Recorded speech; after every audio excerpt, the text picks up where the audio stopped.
오늘의 말씀의 제목은 나사로야 나오라 부르시니입니다.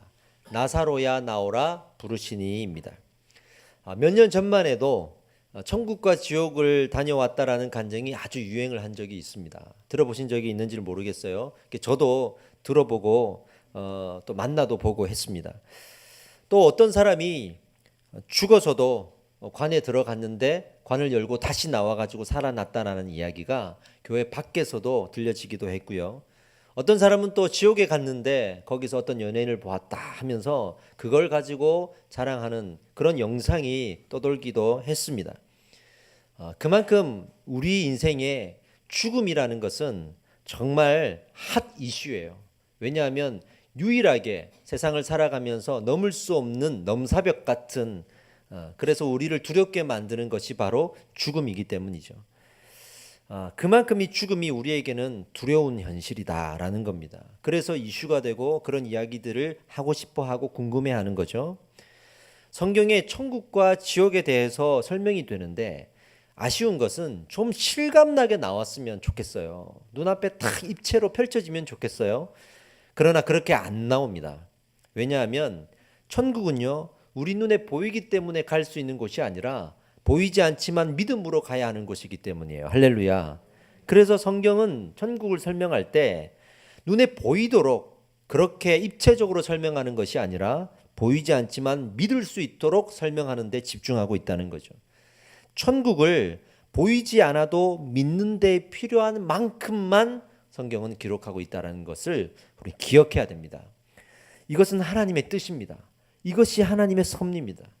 성경 이상으로 우리가 알려고 하는 것은 그래서 참 위험합니다. 요즘 교회들이 사람들을 모으기 위해서 자극적인 복음을 많이 증거하고 있는데 조심하셔야 합니다. 성경에 안 나와 있는 것들을 이야기함으로써 이 자극적인 것들로 사람들을 미혹하고 있는 것이죠. 성경에 안 나와 있는 것들로 경험했네, 보았네, 들었네 하면서 많은 사람들의 귀를 기울이도록 그렇게 유혹하고 있는 것들 참 조심해야 됩니다. 기독교는요, 믿음의 종교입니다. 할렐루야. 들었네, 보았네가 아니라 믿는 종교입니다. 성경만 믿어도 여러분 충분히 믿음을 가질 수 있습니다. 아멘. 성경만 믿어도 죽음을 이길 수 있고 현실을 이길 수 있고 고난을 이길 수 있음을 여러분 고백하시기 바랍니다. 우리에게 충분히 필요한 만큼이라 우리 하나님은 그 필요한 만큼만 성경에 담아서 계시를 하신 것이기에 우리는 성경만으로 충분합니다. 그 밖에 있는 것에 너무 귀를 기울이는 것은 위험한 것입니다.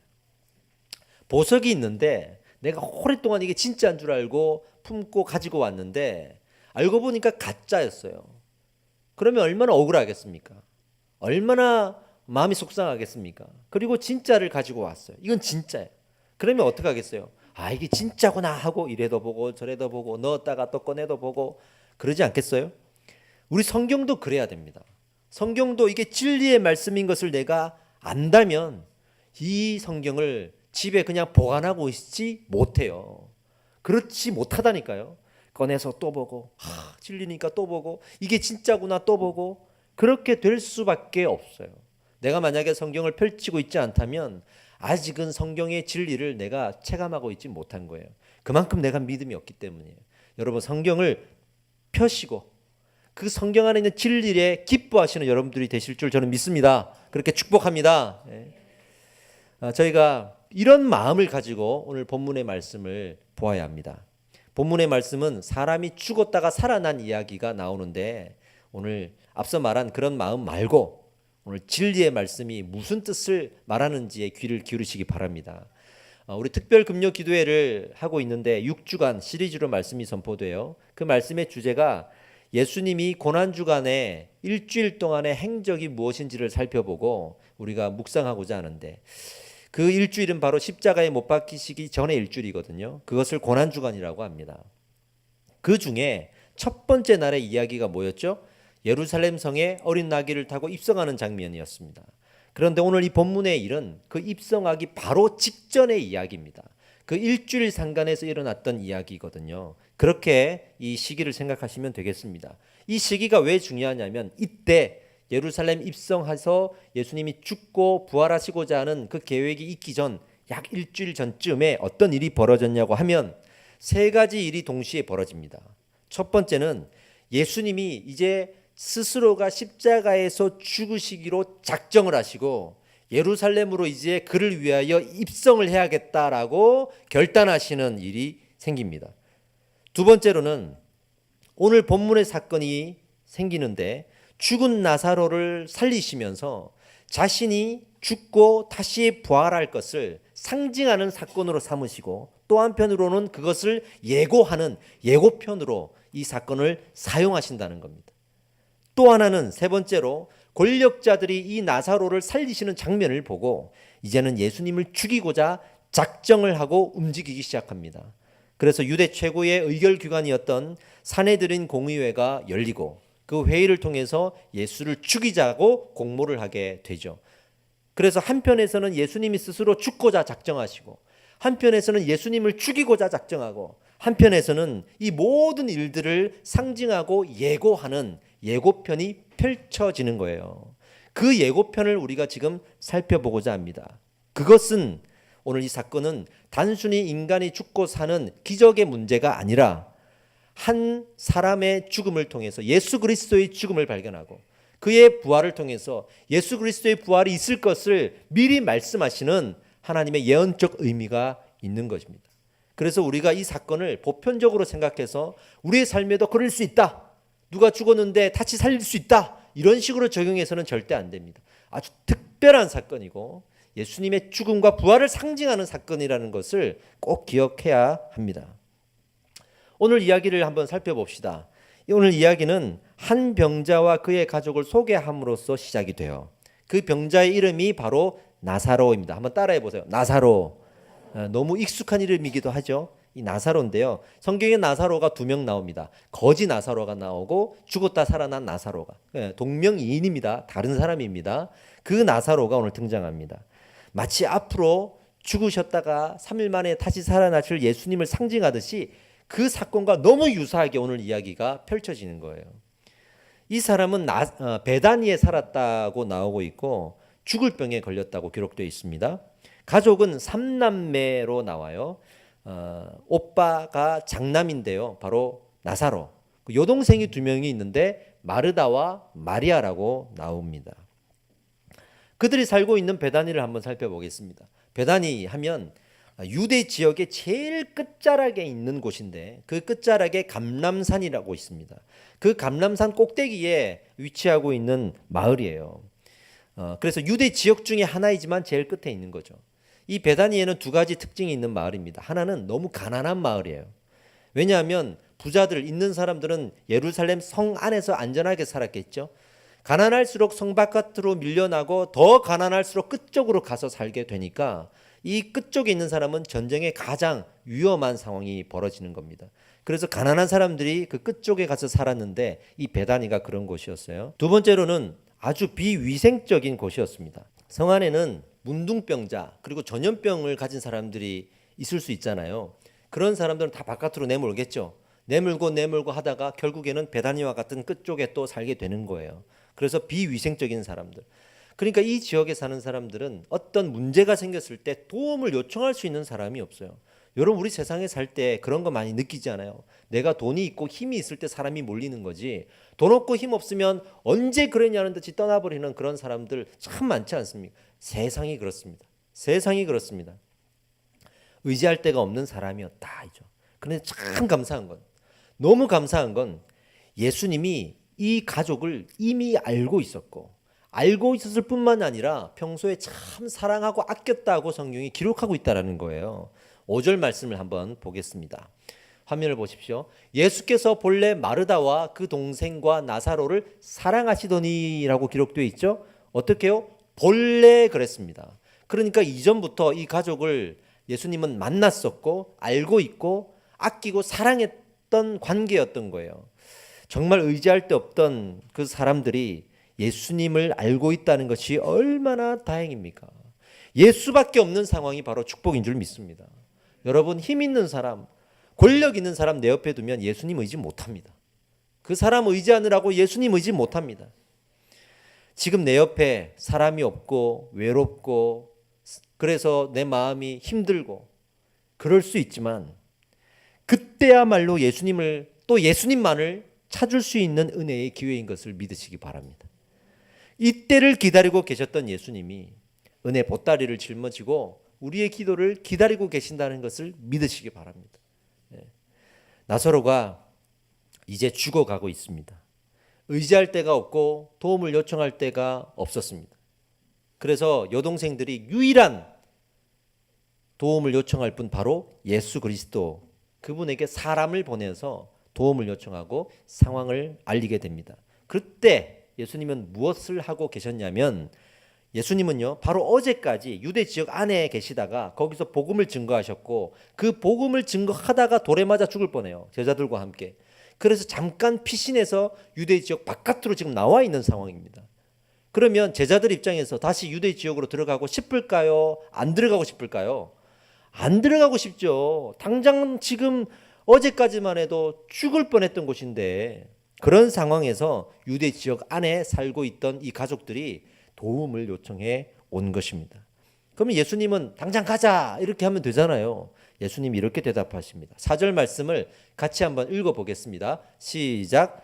이 병은 죽을 병이 아니라 하나님의 영광을 위하며 하나님의 아들이 이로 말미암아 영광을 받게 하려 함이라. 이게 무슨 뜻이냐면, 죽을 병이 아니라 그랬죠. 죽더라도 예수님이 반드시 살린다는 얘기입니다. 할렐루야. 그리고 하나님의 영광을 위함이라 그랬죠. 예수님의 죽음과 부활을 상징하는 예고편으로 삼겠다라는 얘기입니다. 이를 통해 예수님의 영광을 받겠다는 것입니다. 그렇게 말씀을 하십니다. 그렇게 말씀을 하신 이후에 바로 또 가지 않고 이틀을 기다리십니다. 왜냐하면 나사로가 죽기까지 기다리십니다. 이게 우리에게는 정말 잘 적용돼야 될 부분이에요. 죽기까지 기다리십니다. 예수님은 이 죽음을 예고하는 사건으로 삼으셨기 때문에 나사로가 죽을 때까지 가지 않으시고 기다리시는 거예요. 어떤 특별한 계획하심 가운데 우리 하나님이 우리를 인내하게 만드실 때가 있습니다. 예수님은 그 마르다와 마리아 여동생들에게 요청했던 것은 믿음으로 인내하라. 어디까지요? 오빠가 죽었을지라도 믿음으로 인내하라 라고 말씀하시는 거예요. 믿음과 인내는 하나입니다. 할렐루야. 하나입니다. 믿음이 있으면 인내할 수 있습니다. 믿음이 없으면 조급하고 불안하고 그리고 두렵기 때문에 절대로 인내할 수가 없습니다. 여러분, 믿음이 견고한 사람을 만나본 적이 있습니까? 고난과 그리고 고통 중에서도 평안하고 인내하고 예수님만 바라보는 그 믿음의 시선이 있음을 발견하게 될 것입니다. 그것이 믿음의 능력입니다. 할렐루야. 그러니 내 마음에 조급함이 있고 다급하고 두렵고 불안하고 이런 마음이 있을 때 무엇이 문제겠습니까? 내 마음에 견고한 믿음이 없음을 발견하고 그 믿음을 달라고 기도해야 될 줄 믿습니다. 이제 나사로가 죽었어요. 나사로가 죽었어요. 그 나사로의 죽음 앞에 그 나사로의 집 주변에 살던 이웃들이 몰려 들어왔습니다. 그리고는 이제는 끝났다라고 생각했습니다. 예수님이라는 그 기적을 행하시는 분에게 사람을 보냈는데 지금 답도 없고 오지도 않아요. 그리고 죽었어요. 그러니까 이제 끝났다고 생각했겠죠. 우리는 눈에 보이는 실패 앞에 믿음도 무너져요. 그러나 눈에 보이는 실패가 예수님 앞에서는 놀라운 기적의 도구가 될 수 있음을 믿으시기 바랍니다. 이게 바로 예수님을 믿는 믿음이죠. 우리 눈앞에서는 벌써 끝났고 실패했고 이거는 이제는 포기해야 되는 것인데 우리 예수님은 믿음으로 인내하라고 하실 때가 분명히 있다는 거예요. 예수님은 그 실패조차도 믿음의 도구로 사용하시는, 그리고 실패를 다시 살리시고 죽음도 다시 살리시는 능력의 우리 하나님이심을 오늘 우리가 고백합시다. 이제 예수님이 나사로의 실패를 사용하시려고 움직이십니다. 이미 죽었지만 다시 살리시기 위해 움직이십니다. 그리고 제자들에게 말씀하십니다. 이제 유대 지역으로 다시 들어가자. 그랬더니 제자들이 반발을 하는 거예요. 지금 우리가 얼마 전까지 거기서 복음을 증거하다가 돌에 맞아 죽을 뻔해서 피해 왔는데 또 유대로 들어가자니요. 그걸 죽으러 가자는 거 아닙니까? 반발을 하는 거죠. 이때 예수님이 이런 말씀을 하십니다. 9절에서 10절을 함께 읽어보겠습니다. 시작. 예수께서 대답하시되 낮이 12시간이 아니냐. 사람이 낮에 다니면 이 세상의 빛을 보므로 실족하지 아니하고 밤에 다니면 빛이 그 사람 안에 없는 거로 실족하느니라. 이게 무슨 말이냐면요, 빛이 있을 때 다녀야 된다는 얘기예요. 그래서 낮에 다녀야 된다는 얘기예요. 왜? 그 빛이 곧 예수 그리스도이기 때문에. 너희 앞에 예수 그리스도가 있지 않느냐, 예수님이 있기 때문에 내가 있을 때 그 죽음 가운데로 가면 그거는 실족하지 않고 오히려 다시 은혜를 얻을 수 있는 기회가 된다. 그런데 어둠 가운데, 예수님이 없는 가운데 우리가 세상을 살아가면 그건 실패는 곧 실패로 끝나고 죽음은 곧 영원한 죽음이에요. 할렐루야. 그러니 예수님이 있기 때문에 실패도 죽음도 우리는 그 앞에서 믿음으로 인내할 수 있고 기다릴 수 있는 것이죠. 그것을 이야기하고 있는 겁니다. 같은 실패라 하더라도, 같은 죽음이라 하더라도 우리는 예수님이 계시는 거예요. 예? 이 가족들이 어디 의지할 데 없고 힘있고 능력있고 권세 있는 사람이 옆에 없었지만 예수님이 계셨던 거예요. 그러니 제자들 앞에, 너희 앞에 있는 예수를 바라보라고 지금 말하고 있는 겁니다. 제자들은 여전히 예수님과 함께 있지만 두려웠어요. 뭐가요? 맞아 죽을까 봐 두려웠어요. 그런데 이 중에 도마가 나름 결단을 합니다. 나름 도마가 나서서 제자들에게, 우리 그러지 말고 이렇게 된 거 예수님이 가자고 하시니까 가자, 가서 우리 죽자, 죽으러 가자, 단호하게 얘기합니다. 어떻게 보면 멋지지 않아요? 이렇게 죽기까지를 각오하고 순교를 각오하고 예수님 앞에 우리 같이 가겠습니다 하는 거, 사실 우리 입장에서 보면 되게 대단한 거예요, 이게.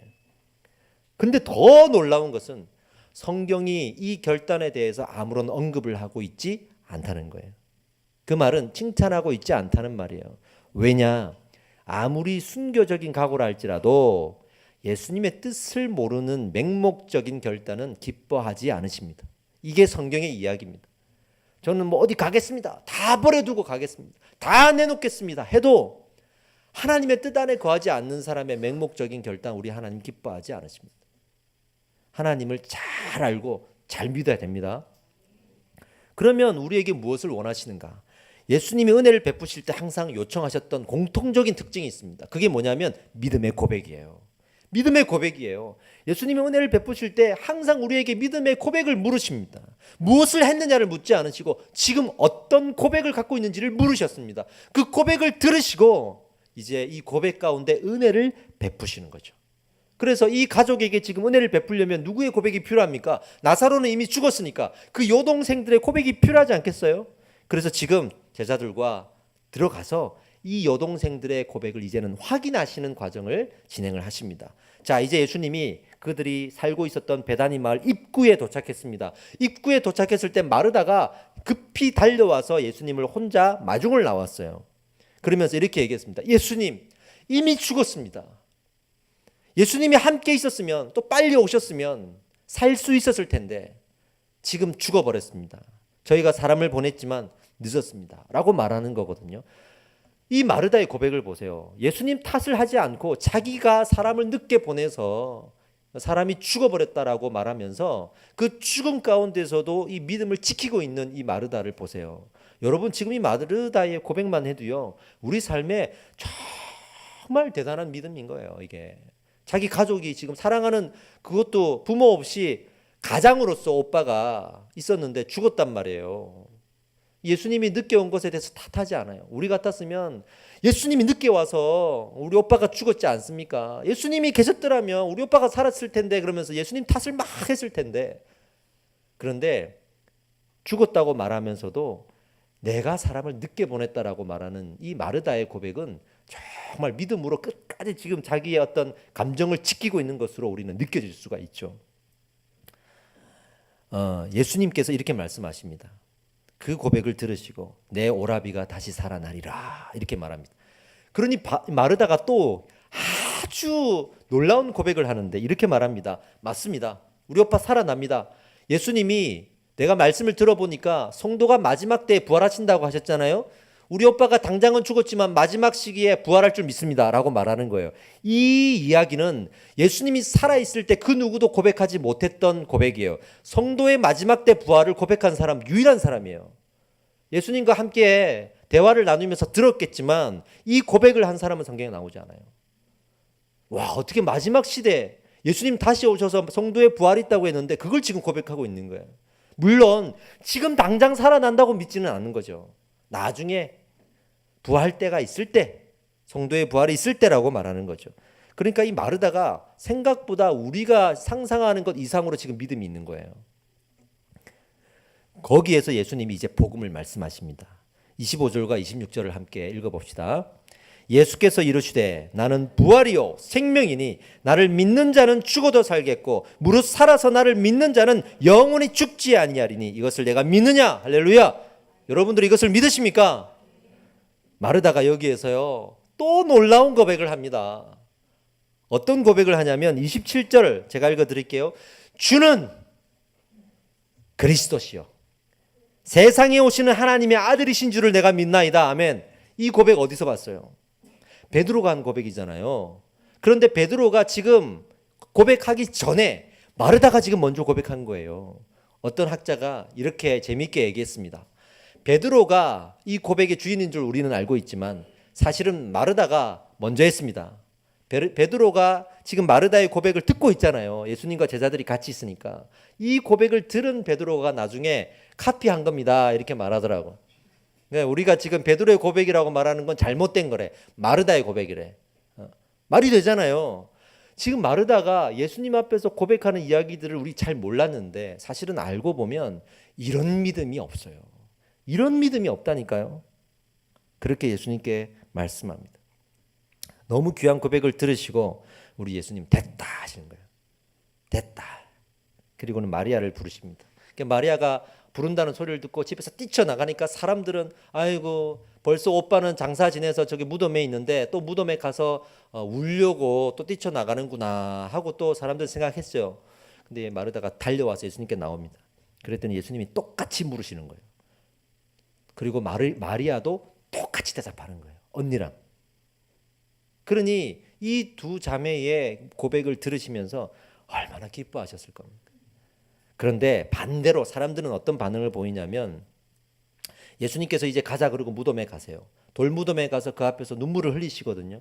그 눈물을 보고 사람들은 두 가지의 반응을 보입니다. 첫 번째는 예수님이 참 나사로를 사랑을 했구나.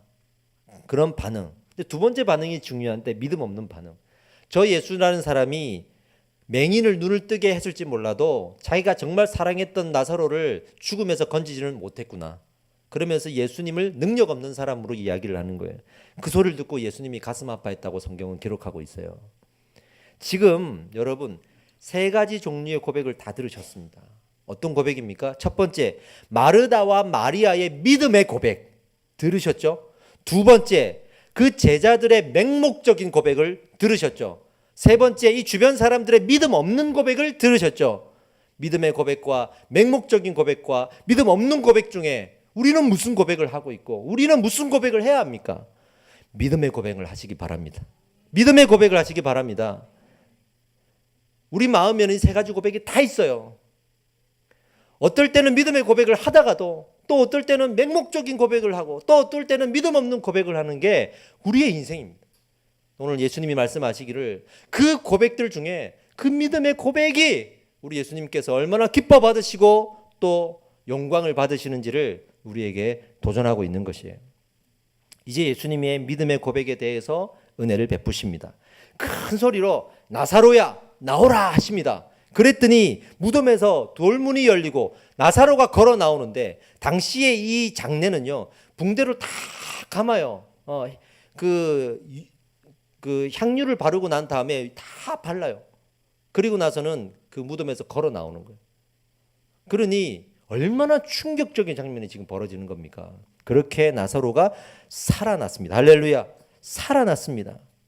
여러분, 예수님은 오늘 우리의 영혼을 살리시기 위해 이곳에 오셨습니다. 그러기 위해 이 말씀을 듣게 하셨습니다. 말씀으로 우리 영혼을 깨우시고 있습니다. 우리는 나사로처럼 다시 살아날 수 있음을 믿으시기 바랍니다. 그리고 감사하시기 바랍니다. 사랑하는 성도 여러분, 다시 산다는 것을 믿으십니까?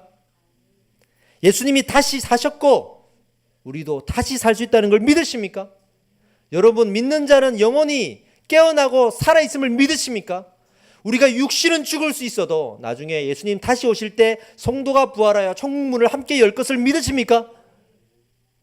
나사로와 같이 육신이 다시 사는 것은 특별한 일이에요. 그건 보편적인 일은 아니에요.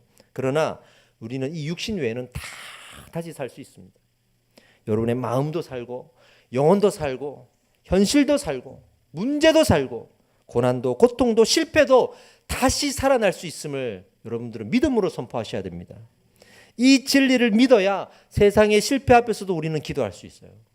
이 진리를 믿어야 우리는 포기하지 않고 낭망하지 않고 흔들리지 않고 기도할 수가 있어요. 무엇이 두렵습니까? 세상을 살아가면서 무엇이 우리를 두렵게 합니까?